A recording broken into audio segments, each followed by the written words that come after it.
back to Pop Culture Graveyard. I am Hollis James. With me, as always, is Dave Horowitz. Hello, Dave. Hello for audio.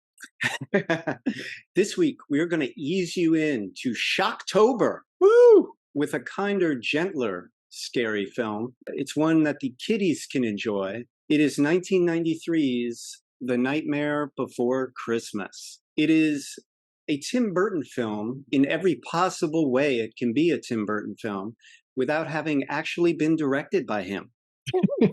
It's even actually titled Tim Burton's The Nightmare Before Christmas. Tim Burton's that's the full title. Yep. And yet it is directed by Henry Selick.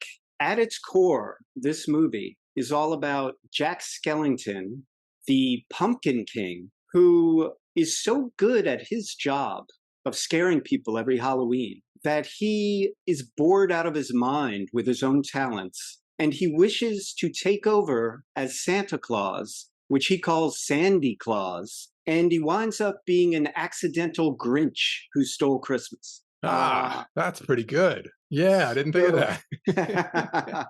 And it's sweet, and you forgive him anything because he's really trying hard and his heart is in the right place. But I'm going to hit you with a baseball reference, Dave, because I know you love sports references.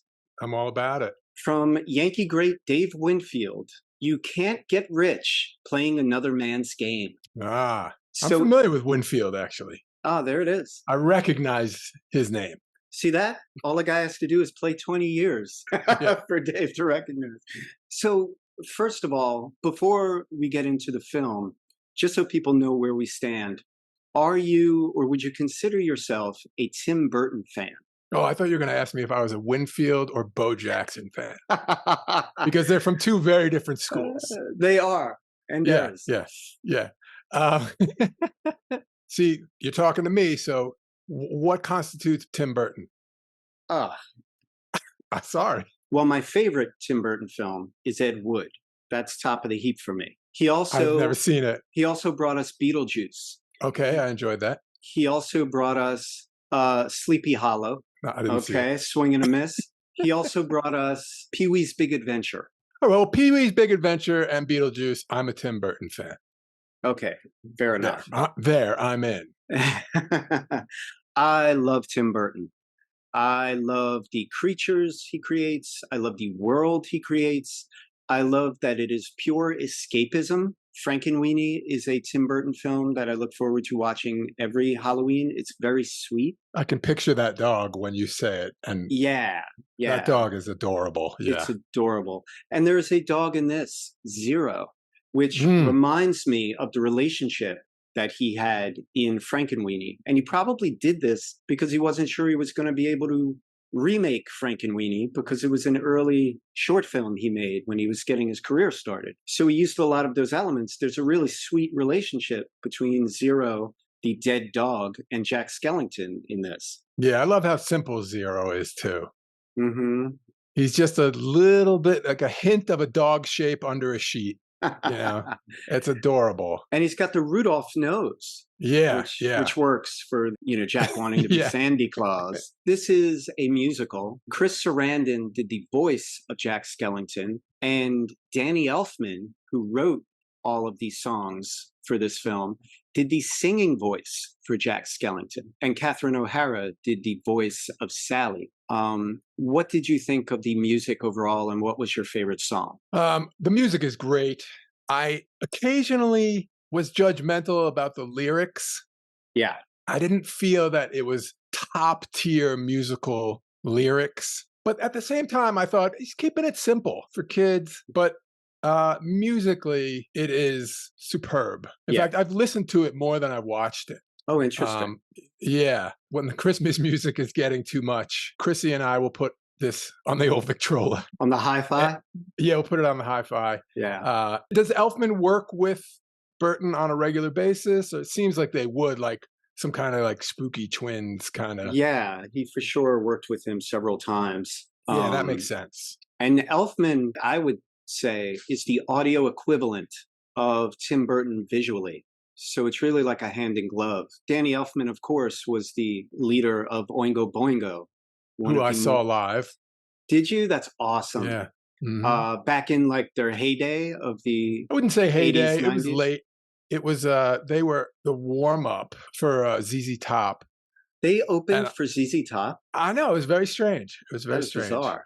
Yeah, How did they go over? not well. Uh, it was ZZ Top, and I think it was in New Jersey, so it was Mm. particularly bikerish. I would like to meet the man who put that bill together. Talk about a dead Honest man's party. Oingo Yeah. Boingo opening Yeah, for ZZ Top.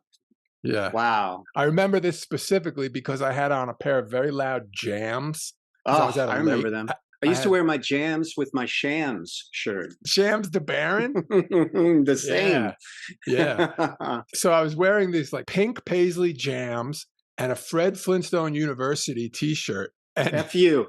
and I went to a concert, like, full of bikers. I was uncomfortable. Yeah, you were as brave as Oingo Boingo. Anyway, getting back to the music, what was Mhm. your favorite song in the whole thing? Just one. Yeah, what's this? Me Yeah, too. the opener is good too. The opener is great. That's my number two. This is Halloween, correct? Mhm, yeah. Yeah.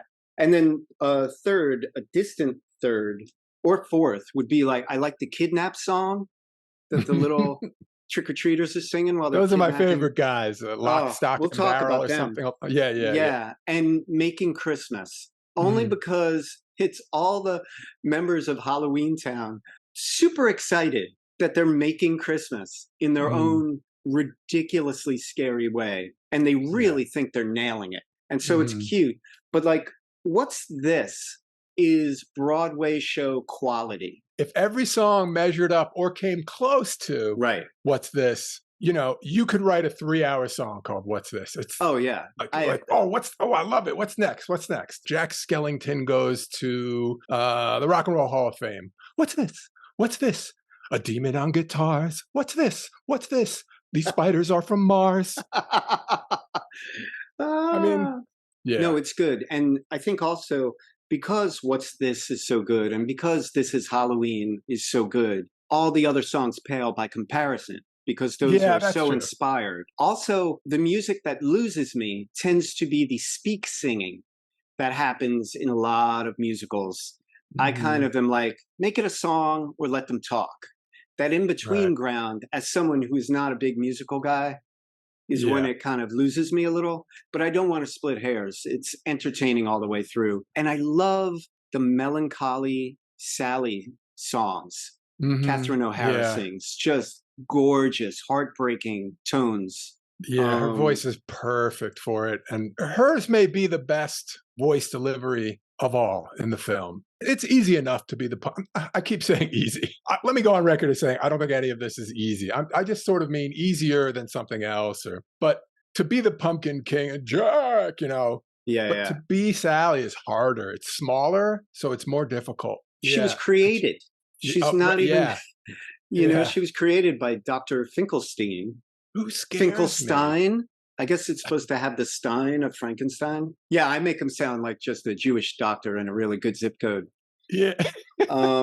What's funny about her is Practical Magic featured a character who slips a man belladonna to put him out so that she can escape his clutches. And this film features Sally slipping deadly nightshade to escape him. Oh, deadly nightshade. Apropos of nothing, YouTube exclusive, deadly nightshade in a pot, and it's a candle. As long as we're talking characters, Glenn Shaddix, who is a heavyset actor who you know from a great deal of Tim Burton films, plays the mayor, who I think is fantastic. He's got the Terrific. two faces and he's built sort of like Grimace. Jekyll and Hyde take, I Yeah. think. Happy, sad, kind of a comedy Mhm. tragedy thing. Yeah, I don't know how you even come up with that character. That's a Tim Burton special right there. I have to be honest, the only character in the entire film that I really not only dislike, but kind of have to watch around is it pronounced Oogie Boogie?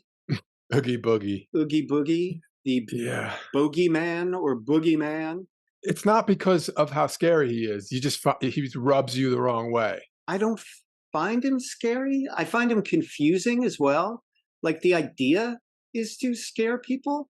And I get that he's sort of Jack's competition. I could understand it if under the guise of like you have to run for Pumpkin King every year or something, and he was his Right. adversary on Mhm. the other ticket.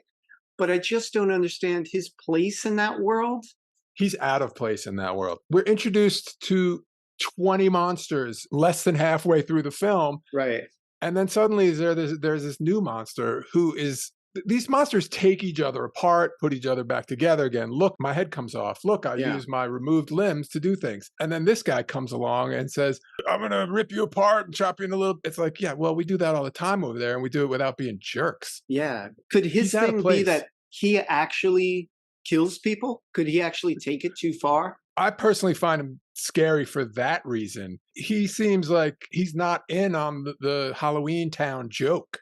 I thought we were psychopathic murderers. So if this were a police procedural, he'd be the character that's a loose cannon with too much to prove, and he goes too far, and people get hurt. Damn it, Boogie! Yeah, police captain. Yeah, and then you rip off his potato sack or whatever he's wearing, and he's just like worms and bugs. I mean, that I got to give it to the visuals there. That's one of the Right. scary. I mean, that's the thing that Yeah. made me go, "Oh, maybe I wouldn't want my niece to see this." Like, and I don't mean wouldn't want her to see it like it has bad messages or anything, but just a burlap vaguely shaped like a man full of maggots and roaches. Yeah. That's creepy.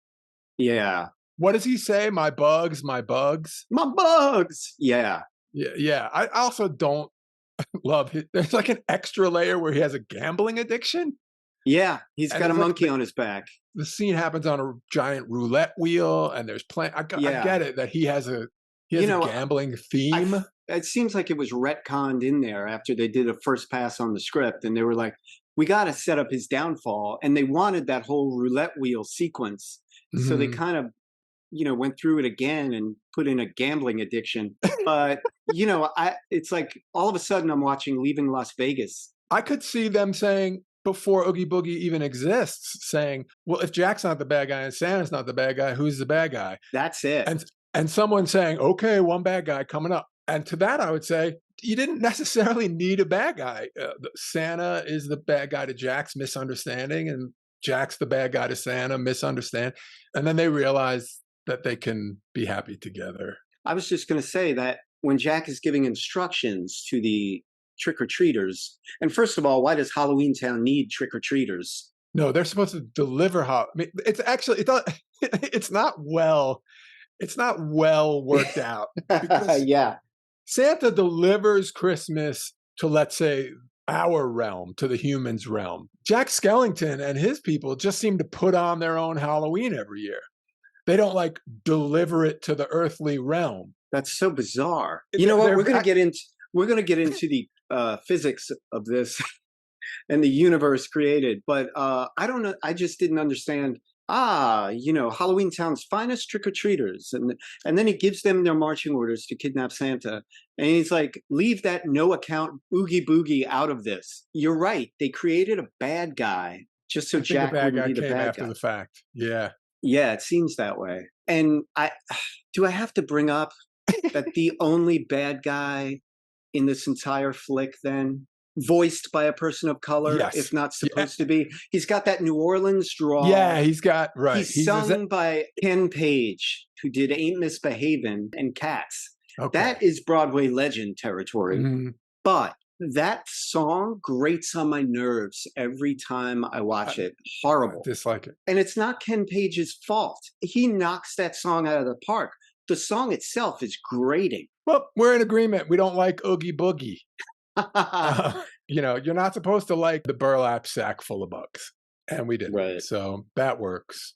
Yeah. But, in a movie that delivers probably half a dozen or a dozen extremely original, creative versions of scary characters, Yeah. I think it's forgivable. Yeah. I mean, while I was watching it, I was thinking about what you said about the Warriors special edition. What, you making fun of my comic book? But I do believe in the internal logic of a film or a comic strip or a song, anything. And it has to Yeah. adhere to certain rules within that internal logic of that world, or else what the fuck are we doing here? Yeah. I mean, that's me too. I read a lot of science fiction, and you'll find me saying things like, that's not how ray guns work. And it's one of the reasons I don't get into fantasy really is I don't like someone waving a wand to solve a problem.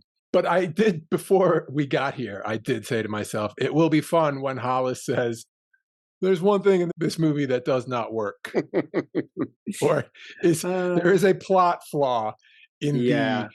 in Well, the here we night, go. because here it is. Explain the fucking forest to me. Who created that forest? Who put those doors in there? Each one leading down a chute to whatever town owns that holiday. There's like doors on these different trees in a clearing. One is Halloween Town, one is Christmas Town, one is the Easter Bunny, one is There's a turkey Thanksgiving. one. Yeah. Yeah. First of all, it started as a poem by Tim Burton, like a "'Twas the Night Before Christmas" kind of twisted on its head. And there's a great extra in the DVD that has the master actor Christopher Lee reading the poem, and it's animated and it's beautiful. I understand it doesn't have to make a ton of sense, but what sense can we make of it? These doors and this, and when he comes upon Christmas Town for the first time, it's very much a Grinch-eyed view. It's like the Who's down in Whoville. It's that kind of a town. Absolutely is. Yeah, you're almost about to hear Bahu Boris. Yeah, yeah, totally. He's looking down. The lights are glowing. He even slides down through the snow down there. He discovers snow too, and he loves it. Speaking of snow, does Santa gift them snow to show there's no hard feelings? Yeah, I assume that's where the snow comes from. It's a little vague, though, right? I mean, it is very vague. Hey, try snow. I couldn't decide if it was like, they were making Christmas and they were trying to do whatever, that it somehow conjured up enough juju to actually make it snow. For me, it was Santa delivered. Kidnapping aside, right? You guys seem all right. Here's some snow. No hard feelings. No, yeah, I really think of it as a no hard feelings snow. I like that. It's better than a vengeful rain. But I kind of took you off topic because we're talking about the forest and what do you call it? Like the holiday tree hub. That's as good a name as any. Right? Yeah. I mean, that's what it is. It's like a airport hub, and you can go to all the different holidays from it. The poem reading with the animation, how long is that? Do you remember? Is it 5 minutes? I think it's like 5 to 7 minutes. I don't remember. I think we may be looking at what happens when you stretch 5 to 7 minutes to an hour and 15 minutes. Well, also, Tim Burton introduced it, and he talked about where the idea first came to him. He wasn't a filmmaker yet, per se, and he just watched a store window change its decorations from Halloween to Christmas. And he liked that it was like so easy and instant just to change from one holiday to another. Sure, that makes good sense. I can picture that. I can picture when they're halfway through and there's still a couple of black cats and the snow is coming in and and you're like, it's a mashup. Yeah, that's a really good launching pad for the film. And I'm saying things like, oh, it didn't measure up, or you're stretching a poem, and it's fantastic. It's a terrific, beautiful movie. It's perfect if you think of it as a painting. It's perfect to look at. A painting with sound. The proof is in the fact that it is beloved. It has impressive staying power, and every Halloween and every Christmas, I'm impressed with the amount of Nightmare Before Christmas stuff I see. Yeah. And also, I'd like to think that this film created a whole lot of goth kids. Oh, that's doing the Lord's work right there. That really is. Yeah. And it's one of the first things I thought about when I'm like, what do you say about A Nightmare Before Christmas? It's Disney for goth kids. Yeah. Yeah, that's what I'm trying to say. All these films, colorful castles, princesses, mystical animals, flying things and sparkly things, and blue and red and pink and blue, green. And there are no black, gray, drippy, dusty, cobwebby, dark. Yeah. I don't know my music well enough to say what kind of notes those are that sound creepy. But minor chords? Yeah, minor chords. And there's probably a bunch of maybe depressed kids, or maybe lonely kids, or maybe Hmm. who knows what? And even worse, I mean, even kids who are literally having problems, you know? Yeah. I mean, there are people in this who, if you're cutting yourself, there's people in this you can identify with who Yeah. sort of are cut up. That's uplifting. That's great. It's a film for loners. It's a film for depressed people. I mean, look at the Mm, lead, Jack Skellington. Here's a character that is beloved and worshipped and is the subject of adulation from everyone in his town. They don't make a move without him. mhm. He's the king of their particular holiday, which makes him the king of their entire world. And he's miserable. The instant he turns the corner, the instant he's out of their gaze, Yeah, he his sneaks head away. drops. Yeah. Miserable. You know, if you think about it, I'm sure there have been times that you or I have done something or been good at something that after a while we take for granted, and other people will compliment us on it. And it might not even mean as much as if we were complimented on something that wasn't really in our wheelhouse. Mhm. At its heart, this is a character that's depressed. Jack Skellington is depressed. He's lost his love of life and he's dead. I don't know if this applies. You know that I worked at a gas station for about 10 years. Yeah. You get good at it. I got very good at washing the windows. Hmm. I did a nice foamy figure eight and I was fast and I was good. And one time a guy had gotten out of his car and was watching me to do his windshield. As I was finishing up, he goes, "Wow, you're really good at that." And I turned and I looked at him just to see what he might say if I just stared at him. And he basically said, "You're right. I hear it now." And I was like, Oh, "Thank you." But I was man. like, "But thank you. I've been working here too long." Wow. My point is that I was complimented for Mhm. something that I done 1,000 times and was very good at. And I was like, "You're so good at that." And I was like, "Ugh, so Right. what?" The funny thing is, Jack is doing exactly the same thing Santa Claus does, but he can recognize the greatness in Santa Claus, and he can't recognize the greatness in himself. He's putting It's that holiday above his holiday. it's a grass is always greener. Yeah. Essentially, he doesn't recognize Santa's tedium because it's dressed in red and white and not black and gray. Yeah. Like, that's all it is. But there's a weird message that if you could get away for one weekend, Yes. you'll It's appreciate it once you come back. it's the Fight Club thing. You put a gun to someone's head and then you let him live. And tomorrow his apartment's going to look better. His food will taste better. Like that's what Jack needed was just a Yeah, little yeah. perspective. It's a good film in that we can read so much into it. And that may Hmm. be why when I rewatch it, I'm like, "Oh, I kind of thought this had more messages in it. I thought it was like more rich with like inspirational thinking, you know?"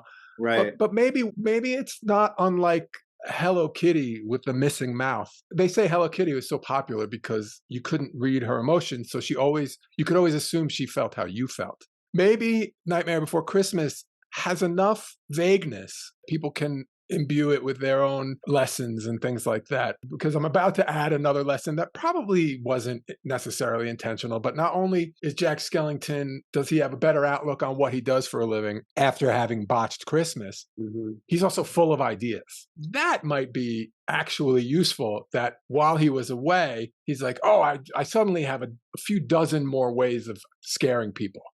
Like, Yeah. I think you've kind of nailed the main message of the movie. If you don't think your life is great, look at it from a different angle. Get some perspective, get some distance. I mean, I think of jobs I've had, and I used to have a burnout factor on office jobs of about 2 years. And then I would be like, oh my God, I hate it here. And then all I had to do is read the want ads to get a new lease on life at that place. I'd be like, holy crap, people do this job? I wouldn't do that if you paid me. And then suddenly right. I'm typing away, happy as a clam in my office job that I'm burnt out at. And that could extend me a while. But like I think no matter what it is, a relationship, a job, a life goal, where you live, it goes for all of that, you As a know? bartender, I used to switch jobs when I was burnt. That was my answer to burnout was Mm. go work at not switch vocations, but locations. I'm a big believer in the location cure. Like if Mhm. you're not happy, change where you're living, change where you're working, changing your surroundings does change your point of As a view. Yeah. You know, you can't run away from your problems, but you can have your problems in a more beautiful place. And that's good too. Yeah. Let's talk a little more about Jack. Jack Skellington is next level. I think because of the goth thing and kind of he's cool as shit. He's in that suit Oh, and he's got like yeah. the bat cravat. I remember being blown away the first time I saw a jack-o'-lantern where someone used a white pumpkin and did a Jack Skellington face. Ooh, that's good. That is next level. That's making Christmas the Yeah. right way. I've loved skeletons ever since the sword fighting skeletons in Seventh Voyage of Sinbad when I was a kid. Sure. Yeah. There's Yeah. something cool about a skeleton. You don't even have to try hard. Yeah. So when you do try hard, what a brilliant creation. It's an incredible creation. And that shows the staying power. Like that's we're in the season right now. You're gonna start seeing Jack Skellington's face, you know? Hmm. I think you said that the takeaway is changing locations can help you feel good about your location. I think the main takeaway is get a piece of the merch. Definitely have a have a small percentage of the Uh, merch. It's like this perfect combination of cool and scary and cute. right. It's really a beautiful balance. And is it a pinstripe suit, sort of? I'm Yes. not sure. Yeah. Yes. You know what I picture? Classic. I picture David Bowie going, "Fuck this guy." Like he's the one guy I can't beat because I don't have 4 foot Mm, forearms. If I had four yeah. foot forearms, Yeah. I could give Jack Skellington a run for his You money. know what? Bowie was taken too soon. I wouldn't put it past him. He was probably a decade away from having the Yeah. 4 foot four forearms. foot forearms. Yeah. Yeah, this film came out long before I ever heard about quote unquote Slender Man. Oh yeah, Are me you? too. Yeah, I think Yeah, they I had never totally heard of ripped that. off Jack Skellington Yeah. for that urban bullshit legend. Maybe we'll talk a little bit about Dr. Finkelstein, who is somehow this fantastical scientist, and he can create women or anything really, reindeer. He Mhm. created Sally. He's creating like a bride of Frankenstein on his table who will be more compliant than Sally, apparently. But he cannot make himself a pair of legs. He is confined to this wheelchair, which, I mean, he has a kind of, he can lift his head and like Yeah. work on his brain or whatever, but he can't get some mechanical legs. I don't know why I have to keep I looking like for that. oh, Don't you like that that dichotomy, that kind of, Yeah, that's I mean, that's the writer saying, "I know, funny, right? mm, It's funny." Yeah, I love that he's in a wheelchair. It's not lost on me that, like, he doesn't fix that. okay. Or, I mean, he could just as easily build a better wheelchair. I mean, he doesn't even have to fix Yeah. his legs. He could have an amazing wheelchair, but he has a Right. very run of the mill wheelchair. Yeah, it's lo-fi. The place he's living in too reminds me, and I don't know if it's a callback or not, but it reminds me of that spooky place that Bugs Bunny was in with that big hairy tooth in sneakers. You know that old Monsters are such interesting you meet the most people. interesting people with the most interesting lives. Bobby pins, Yeah. please. It reminds me of that kind of castle that he was living in. There was a Oh, scientist yeah, there yeah. too, right? Yeah, there was. Yeah, it was definitely like a lot of Looney Tunes castles, yeah, Mm-hmm. for sure. The bobby pins, the witch that leaves her bobby pins behind when she leaves. Right. Yeah, I never realized how bobby pin heavy Bugs Bunny is. It's a whole I actually subgenre. I actually did realize there's a lot of Mm. bobby pins. Yeah, that character is played by Bill Hickey, who has been an NYC acting institution for years. He's been I don't know if he taught at HB or something, but it seems like every year I had 3 friends who were studying with Bill Hickey. He's of course in another holiday classic, which is Christmas Vacation. He plays the uncle with the toupee that will not stay on. He has such a distinctive voice. He sounded like he was at death's door when he was in his 20s. Mhm, So yeah. it's really pitch perfect for this character. And I appreciate that. I appreciate that Tim Burton chose exactly the right voice actors for these characters. It's uncanny. Like if you closed your eyes and only heard the voices, you would probably conjure up those characters, even if you never saw the film. It would be interesting to have heard it as a radio play. Yeah. It would work as a radio play, and the Hmm. characters' choices are absolutely part of that. And I'm the type of person who my brain never says, "Hey, who is that?" My Oh, brain never really? says, "Yeah," never. I'm Like the other way. And I love that about me because I'm almost never taken out of a movie by, hey, that's the guy from, Oh, like, I'm and the guy who pauses the movie and is like, "Wait a minute, I know this." And I mm, cannot start the movie until I get his name, or and I can't stop thinking about it. you shouldn't do that because, I you know. know, they've done all this work to immerse you. You're concentrating on something that is not part of the story, you know? And they have to choose these people because these people, A, are good at what they do, and B, they help them convince investors, hey, so and so is going to voice this. Like, oh, well, I'm in. You can't say I have nothing but no names, even if it's great. You can't say that. Yeah, that's true. But yeah, excellent choices and excellent performances and funny. Like that's a lot of spooky, creepy jokes to do without it getting monotonous. I mean, who would you say is the most sort of person you're most excited to be like, hey, I know that guy in this? I think I'm a Tim Burton fan. So Glenn Shaddix, who plays the mayor, he was even in Tim Burton's Planet of the Apes as this massive ape.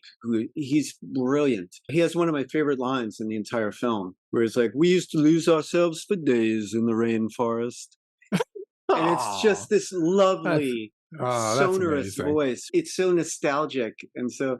But anyway, so he's one. But I like Chris Sarandon, his voice. Chris Mhm. Sarandon as Jack.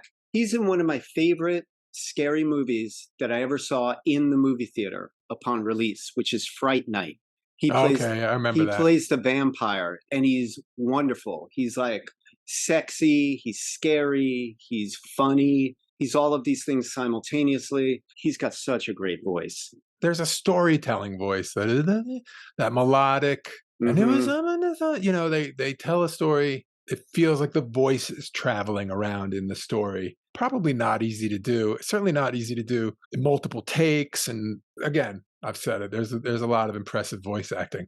I was fishing for Pee Wee Herman. Oh, I know he was one of the trick-or-treaters, right? Yeah, yeah. Yeah. Which Yeah, no, that's a good one. That's a good and little that's yeah, and that one's cameo. like, oh, of course, Pee Wee Herman. My favorite Tim Burton Pee-wee cameo, though, is as the Penguin's father in Batman Returns. Really, Yeah, because he doesn't utter a word. And that's why you realize what an expressive face Pee-wee has. He was a genius actor. absolutely, yeah. People don't Rip, know this, but I consider Pee Wee Herman to be the actor that would have played me in the film. in what film? Of your The life? film about me, yeah, about the famous co-creator of Pop Culture Graveyard. Nice. Dave's Big Yeah, Adventure. yeah, Pee Wee Herman to play I me. could see that. He could do that. I didn't think of it until what was it? Blow wasn't he in like a cocaine movie? That's not coming You to me. can Not Google important. Pee Wee Herman cocaine, and you're Yeah, not going to get well, a you movie, could. my friend. Oh, he did a crack PSA. Oh, that's awesome. Yeah. He was in Blow. He was. Yeah. Nice call. But I don't remember it well enough to talk about it. I have something to say. One thing that just occurred to me about the film is that, we like to think of Jack Skellington as the protagonist of this film. And he's brilliant and he's the lead and everyone loves him and he comes through in the end. But do you know who the real hero of this film is? Santa. Jack fucks his shit up good. Mhm. And guess what? Santa has a mic drop line where he's like, "Of course I can fix it in one night. I'm fucking Santa." He Yeah. didn't I mean, curse, but wasn't exactly that, but it was very close to that. And you're yeah. right. And you know what? It's kind of great because it's kind of like I could totally picture Tim Burton being like, you know what? God damn it. I set out to make something that wasn't, the year without a Santa Claus, that wasn't Right, Rudolph the Red-Nosed Reindeer, that right. wasn't. And in And the guess end, what? Santa saves the day Yeah, because yeah. that's how this works. My holiday can Christmas, beat up your holiday. how about them apples? But I think we can Yeah. agree on one thing, and that's that Halloween and Christmas are the two greatest holidays. I could not agree more. I don't have any rebuttal for that because it is absolutely true. And that's They what's are, great about this film. They're inexorably linked forever now. yeah, very well done. It's great that Halloween lands with it's almost like it's the 31st to get it close enough. Halloween, it leans towards Christmas. Yeah. And let's just say Thanksgiving is not a holiday like the other two are holidays. Thanksgiving is a meal. Yeah. Festivus is more of a holiday than Thanksgiving, the airing of the grievances and the feats of strength. But Thanksgiving, it's just a meal. But Halloween and Christmas, you can't throw down with those trappings. No other holiday can compete with those trappings. I like to think they have a mutual respect. Obviously, in this film, Santa was unaware of Jack and Jack was unaware. But once they knew, I'm thinking mutual respect. Yeah, game respects game. Yeah. In closing, is this movie a Halloween movie or a Christmas movie? You know me. I don't like to force things into, I don't like to label. I don't like to force things into categories. Putting a gun to your head. All right, gun Tomorrow to my head. your food will at taste least better. My cereal's gonna. I even rushed to get it out. Yeah. This is a Halloween movie. This is a Christmas movie. It's a floor wax. It's a dessert topping. It's a dessert topping. Honestly, it's a Christmas movie. Nice. It has Christmas in the title. It does. And who saves the day? Our old pal Santa. Let's say it's the Christmas movie you can watch on Halloween. It's also the Halloween movie you can watch on Christmas. That could be a major part of its appeal. It may be the bridge over Thanksgiving. Right. By the way, all the kids who love Nightmare Before Christmas, do you think they like going to their Thanksgiving dinner? Those kids we were talking about, those loners, those Hot Topic kids. They're down with Halloween, and they'll make room for Christmas because of the toys. But they're not down with Thanksgiving. Johnny, come say goodbye to Grandma. No. I'm in my room watching Nightmare Before Christmas. Excellent, Dave. I will see you next week. Hollis. We're so in sync that we always talk together. Hollis and Dave would like to thank you for enjoying Pop Culture Graveyard.